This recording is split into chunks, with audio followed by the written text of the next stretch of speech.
Hello दोस्तों, आजच्या व्हिडिओमध्ये आपलं स्वागत आहे। आज आपण पाहणार आहोत के मॅप इक्वेशन नंबर 2।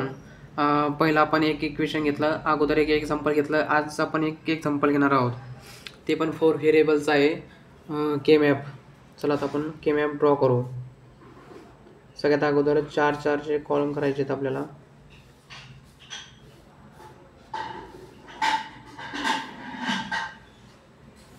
तर आपले 4 व्हेरिएबल आहे ना, नंतर ए बी सी डी, त्याला हे टाकून घ्यायची नंबरिंग 0 0 0 1 1 1 1 0, तर 0 0 0 1 1 1 1 0, नंतर आतमध्ये नंबर टाकायचे। त्या नंबरच्या वाईजनं आपल्याला हे फक्त नंबर त्याच्यात ठेवून द्यायचे 0 1 2 3 4 5 6 7 8 9 10 11 12 13 14 15। आता आपण याच्यात ठेवून दिले, फक्त हे व्हॅल्यू आपल्या फक्त 0 to 5 याच्यात ठेवून द्यायची।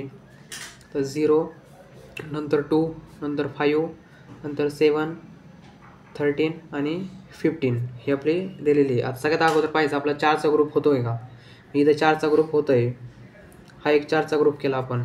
नंतर इथं 2चा पण ग्रुप होतोय, आपण असा पण ग्रुप करू शकतो, इकडून एक आणि हा एक, हा 2चा एक ग्रुप। नंतर याला इक्वेशन तयार करायचं ना आपल्याला, तर हा एक ग्रुप आणि हा एक ग्रुप, इथं 2 ग्रुप म्हणजे 2 व्हॅल्यू येणार आहेत आपल्या। आता चला आता आपण हे जे इक्वेशन लिहून घेऊ। नंतर हा ए बी, इथं कॉमन काय आहे आपला, कॉमन 0 आहे, सॉरी कॉमन 1 आहे, त्यामुळे इथं काय येणार बी येणार। असं आपण हॉरिझॉन्टल पाहिलं। आता व्हर्टिकल पाहिजे, व्हर्टिकल इथं कॉमन काय आपला डी, हे आपलं इक्वेशन, प्लस नंतर हा वाला ग्रुप यायचा। हॉरिझॉन्टल पाहिलं ना, इथं काय आलं ए बार बी बार, आणि नंतर व्हर्टिकल पाहिजे, व्हर्टिकल याच्यात कॉमन काय आहे 0 आहे, नंतर काय येईल डी बार येईल।